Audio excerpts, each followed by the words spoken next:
Diplomat Nepal magazine के editor Jagdish और पांडे हमारे साथ इस समय जुड़ रहे हैं। जगदीश जी, जो हो रहा है वहां पर एक तो बहुत दुर्भाग्यपूर्ण है, बहुत चिंताजनक है सबके लिए। क्या आप देख रहे हैं इसका निष्कर्ष किस तरीके से? सरकार क्या कोई कदम उठाने की कोशिश कर रही है या सिर्फ फोर्स लगाया जाएगा इन बच्चों पर? धन्यवाद श्वेता जी। क्या है कि सरकार ने जो सोशल मीडिया पर जो बैन लगाया था, उसके बाद नेपाल के जेन जी जनरेशन जो सड़क में आए हैं, और उनका मतलब ये है कि जेन जी जनरेशन ये कह रहे हैं कि ये सोशल मीडिया का बैन तो एक ही है, वो सरकार के वो भ्रष्टाचार और वो नेपो की लगाए वो दो तीन और मुद्दा भी लेकर वो आ रहे हैं। तो उनका मानना है कि सरकार ने अच्छा सिस्टम नहीं दिया है और अच्छे काम कर नहीं रहे हैं। इसके बाद उन्होंने आकर सोशल मीडिया भी बैन कर दिया।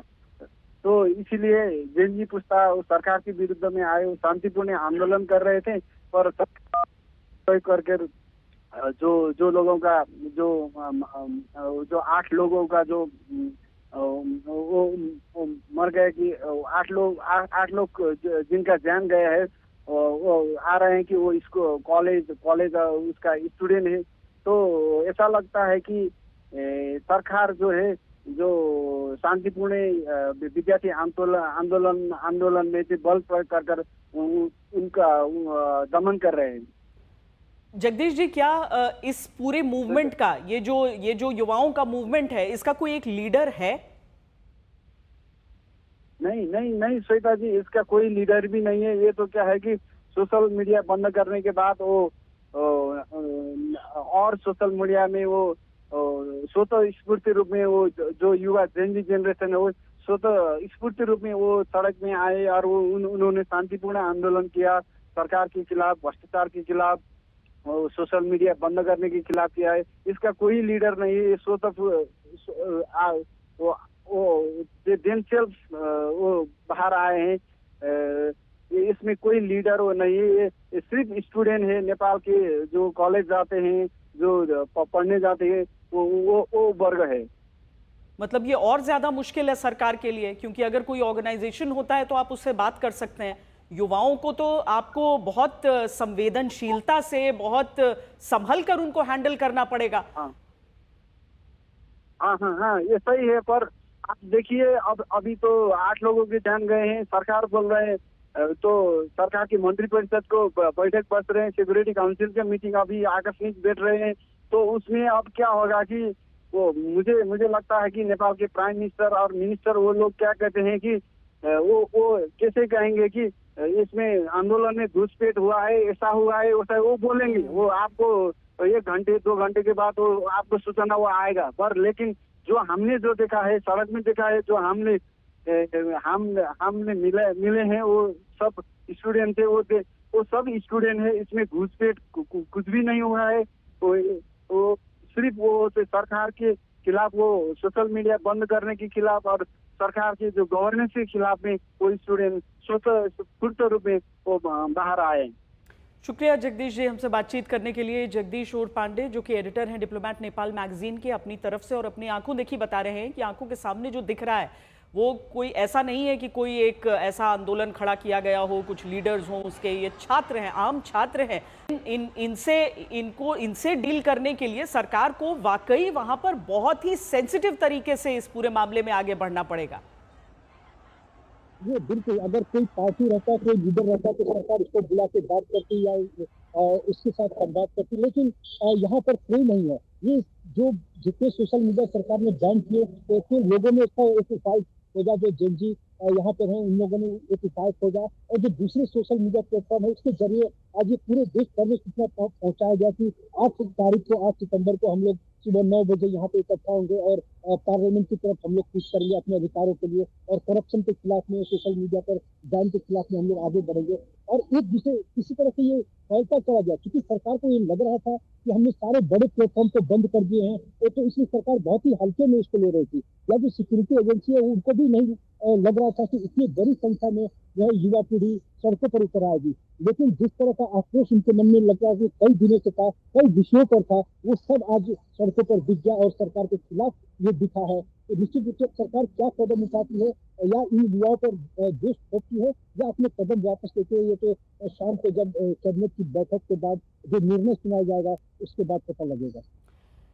प्रणय, मतलब बहुत ज्यादा एक पहले से पता नहीं था, लेकिन इतना जरूर पता था कि लोग नाराज हैं, युवा नाराज हैं, वो सड़कों पर निकलेंगे।